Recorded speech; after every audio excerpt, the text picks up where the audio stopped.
बात है।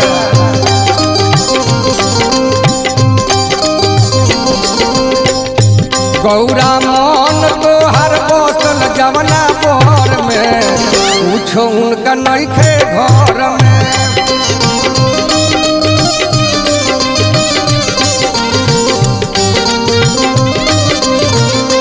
गौरा मन तोहर बसल जवना बोर में पूछो उनका नइखे घर में।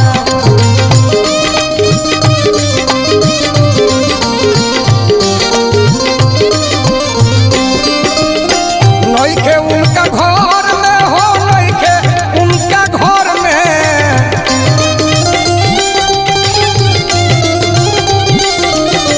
नइखे उनका घर में हो, नइखे उनका घर में।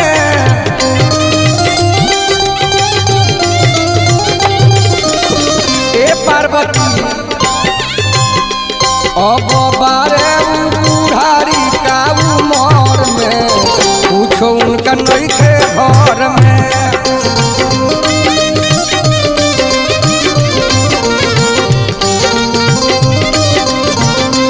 अब बारे बुढ़ारी का उमर में पूछो उनका नइखे घर में।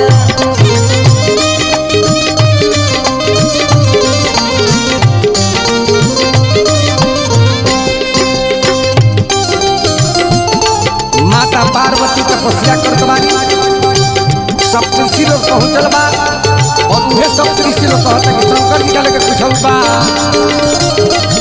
अपन जिंदगी खराब मत करो।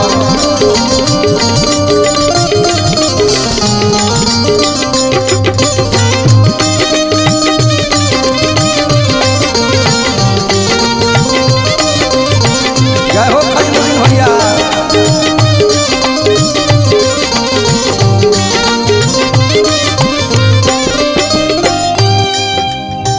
मरई बनवले लगौले नहीं टाटी,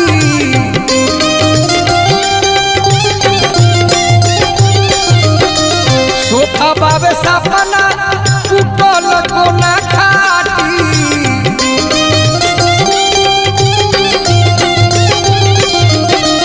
मरई बनवले लगौले नहीं टाटी, सोफा बाबे सपना टूटल कोना खाटी। देह रगरतारे देह रगरत रहेले पत्थर में पूछो उनका नइखे घर में। बियाह के पेड़ में पड़ गई। देह रगरत रहेले पत्थर में पूछो उनका नइखे घर में।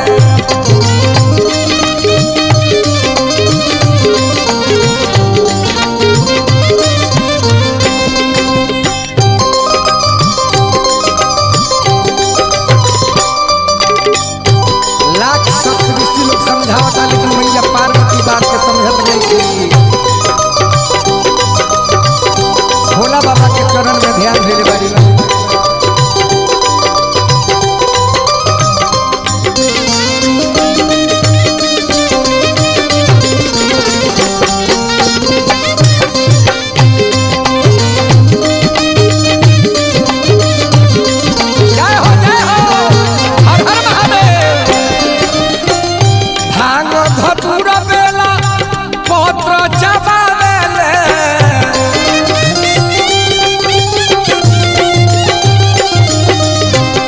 घट में जाके उहो भभूति रमावेले।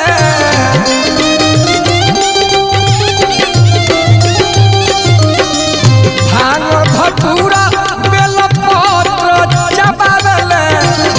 मोर घट में जाके उ तो भभूति रमावेले। साप गुजर बिछी गतरे गतर में,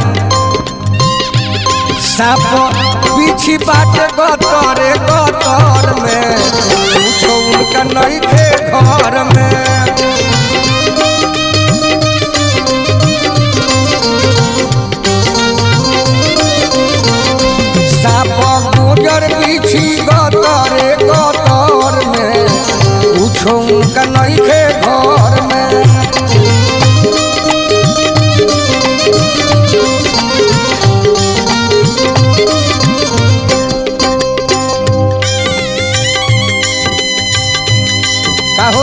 पुजारी बम ठीक बारो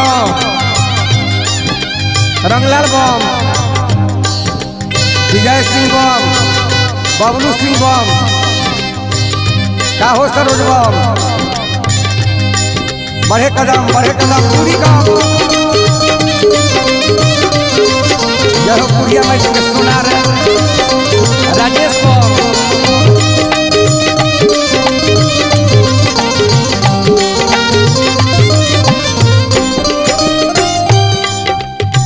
नाच गान करे खातिर बनल पर्वत बा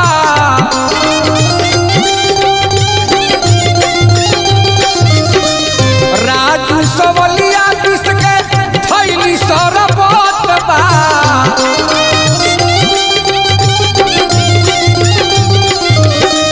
नाच गान करे खातिर बनल पर्वत बा राजू सवलिया विश्व के थैली सरबत बा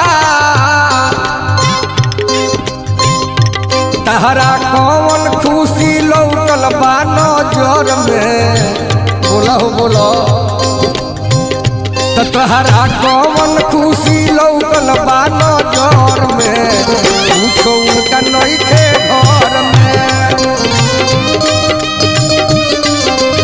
काहू जय सिंह